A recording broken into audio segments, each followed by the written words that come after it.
Can we avoid purgatory? Yes.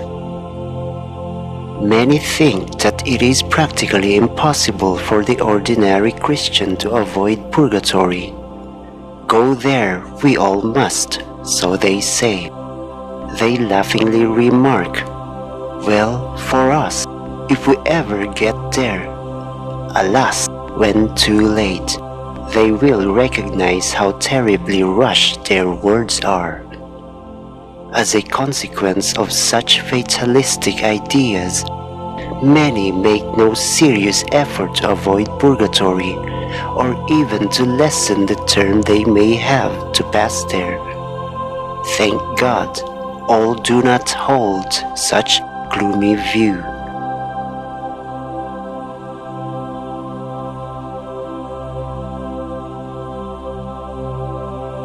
We shall strive in the following pages to show how all can notably shorten their period of expiation in purgatory, and how they may even avoid purgatory altogether. These pages are well worth reading and rereading. The fact is that a great number of souls go to purgatory and remain there for long years, simply because they have never been told how they could avoid it. The means we suggest are easy, practical, and within the reach of all. Moreover, far from being irksome, the use of these means will only serve to make our lives on this earth holier and happier, and will take away the exaggerated fear of death which terrifies so many. We ask you, dear reader, to put these little booklets in the hands of all your friends. You cannot do them a greater service.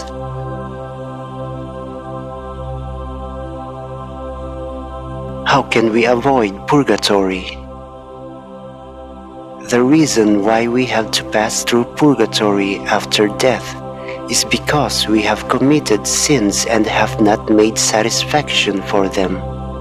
Every individual sin must be expiated in this life or the next. Not even the slightest shadow of sin or evil can enter the all-holy presence of God. The graver, the more frequent the sins, the longer will be the period of expiation and the more intense the pain. It is not God's fault nor God's wish that we go to purgatory. The fault is all our own. We have sinned and have not made satisfaction. Even after our sin, God, in His infinite goodness, places at our disposal many easy and efficacious means by which we may considerably lessen our term of expiation, or even entirely cancel it.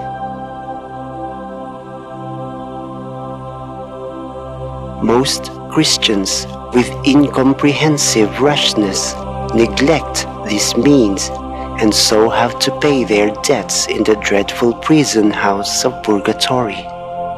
We will briefly enumerate some of the principal means by which we can avoid purgatory, or at least lessen its severity and duration.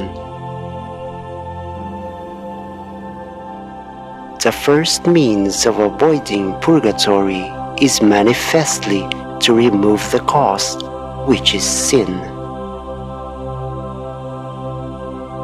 It may not be easy to refrain from all, even the smaller sins, but every ordinary Christian can, by the frequent use of the sacraments, easily obtain from mortal sin. Secondly, we can all avoid deliberate and grave venial sin. It is an awful thing to offend the good God deliberately. Deliberation intensifies enormously the malice of sin and offends God much more than faults of weakness or sins committed when we are off our guard. Lastly, We must use our best endeavors to break off bad habits. Habits like deliberation add seriously to the malice of sin.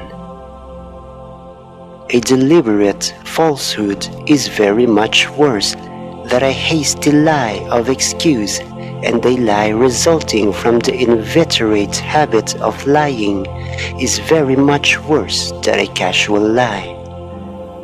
A lady once told us how she had, when younger, the habit of constantly speaking ill of her neighbors. Having heard a sermon on the subject, she took a strong resolution never to do so again and kept it. That simple, strong resolution changed the whole trend of her life and saved her from thousands of sins and more surely from a long and painful purgatory. Who cannot make a little resolution and keep it? If a Christian avoids, as he easily can, these three classes of sin, viz., mortal sins, deliberate and grave venial sins, and habits of sin, it will be relatively easy for him to atone for faults of frailty, as he shall presently see. The resolution. We should be well advised to pronounce with special emphasis and fervor every time we say the Our Father the words, "Forgive us our trespasses, as we forgive those who trespass against us." These are the very words of God Himself, and repeated frequently and fervently will certainly obtain for us pardon for our sins. The second means of satisfying for our sins in this life is by doing penance. Do penance, or you shall all likewise perish. Do penance, or you will burn long years in purgatory, is a fact that there is no getting away from. This is a terrifying thought, and one that makes the bravest man shudder. Who of us do not tremble when we think of those who have been burned to death in a slow fire? What fear would not be ours if we had to face similar death? Yet their suffering was relatively of short duration. The incomparably fiercer fire of purgatory, which we may have to face, may last 20 or 50 or 100 years. Many people have such a horror of penance that they never even dream of practicing it. It is like the fear that children have of ghosts, a very great but a very unfounded fear. Their idea is that penance is something awful. They think, perhaps, of the severe penances of the great saints, and of course are afraid to attempt anything of a like kind. God does not ask us, as a rule, to do what is heroic. When He does, He gives us all the strength necessary. As in the case of the saint, He asks each one to do a little. If we are afraid, and it is only natural that some should be, of doing much, let us do a little. No one but a coward is afraid to do a little, especially if he gets much in exchange. The easy road to heaven of little Saint Teresa is to do many little things. God was infinitely pleased with the widow's mite. He will be equally pleased with our little penances. As a result of little mortifications, we can deliver ourselves from the awful fires of purgatory and amass rich merits for heaven. To go further into the matter, there is not much difficulty about mortification or penance, notwithstanding the absurd fear that people have of it. Penance is not only easy, it is useful and necessary, and it will bring us very great happiness. Not to do penance is the greatest penance of all.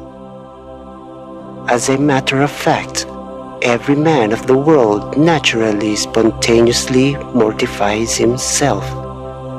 The first principle, for instance, of politeness and good breeding is to sacrifice our whims and tastes for the sake of others. The selfish man is a bore. The generous man is the idol of all. Again, the only way of securing good health is to eschew the most appetizing viands when they do us harm, and to make use of plain foods when they do us good. Overeating is the cause of the vast majority of sickness and premature deaths. To take another example, the secret of success is strenuous, methodical, regular work. Now, generosity, self-denial, method, regularity are other forms of very genuine but practical mortification. Yet no man can get on without them. To insist on our own likes and dislikes, to do only as we please, is to lead a life bristling with difficulties, in which every duty is a burden, every good act an effort and a labor. Boy Scouts and Girl Scouts are bound to do a kind act every day, even though it costs them a big effort. Christians should surely do more.